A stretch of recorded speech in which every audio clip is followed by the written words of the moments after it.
सरकार की तरफ से साफ कर दिया गया है कि देश में लैपटॉप इंपोर्ट पर किसी तरीके का प्रतिबंध नहीं है। वाणिज्य सचिव सुनील वर्तवाल ने कहा है कि इंपोर्ट पर किसी तरीके का प्रतिबंध नहीं है। सरकार ने सिर्फ लैपटॉप इंपोर्ट पर निगरानी बढ़ाई है।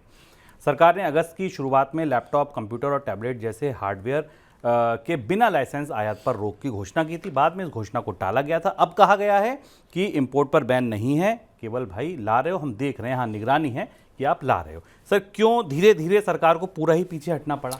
ये कदम भी पीछे वापस लौटना पड़ा। सरकार ने तमाम शोर शराबे और कोशिशों के बाद अंततः इसे वापस लिया।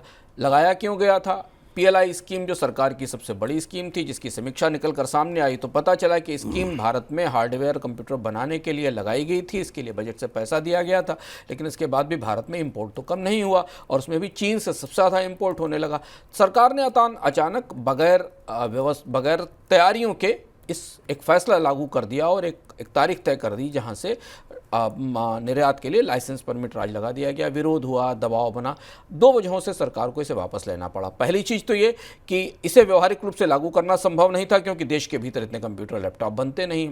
दूसरी बात यह कि इससे इन्फ्लेशन और महंगाई बढ़ने का खतरा था, क्योंकि बाजार में किल्लत होने लगी थी। और आपको याद होगा कि अगस्त के बाद से बाजार में कमी भी हुई, कीमतें भी बढ़ना शुरू हुई और भारत की आईटी इंडस्ट्री और बाकी इंडस्ट्री ने इस बात का विरोध किया, क्योंकि क्योंकि आईटी हार्डवेयर एक किस्म का कच्चा माल भी है, कंपोनेंट भी है और सर्विसेज भी हैं और प्रोडक्ट भी हैं, और ये सारा का सारा यूनिवर्स एकदम लड़खड़ाने लगा था। और सबसे महत्वपूर्ण बात है कि G20 की बैठक से पहले अमेरिका ने इस पर खासा दबाव बनाया। अमेरिका की कंपनियों ने व्हाइट हाउस तक जाकर शिकायत की और उसके बाद व्हाइट हाउस को इसमें दखल देना पड़ा। तो फिलहाल सरकार ने अब ये पूरा मामला पीछे हटा दिया है। बीच में ये बात हुई थी कि कोटा तय किया जाएगा, फिर इसके बाद तय हुआ कि कुछ खास बाजारों से आयात करने की छूट दी जाएगी। तमाम पेशबंदी के बाद अंततः सरकार ये इस फैसले को वापस लेने पर मजबूर हो गई। निगरानी आयात की पहले से होती है, उस प्रक्रिया के तहत निगरानी की जाएगी।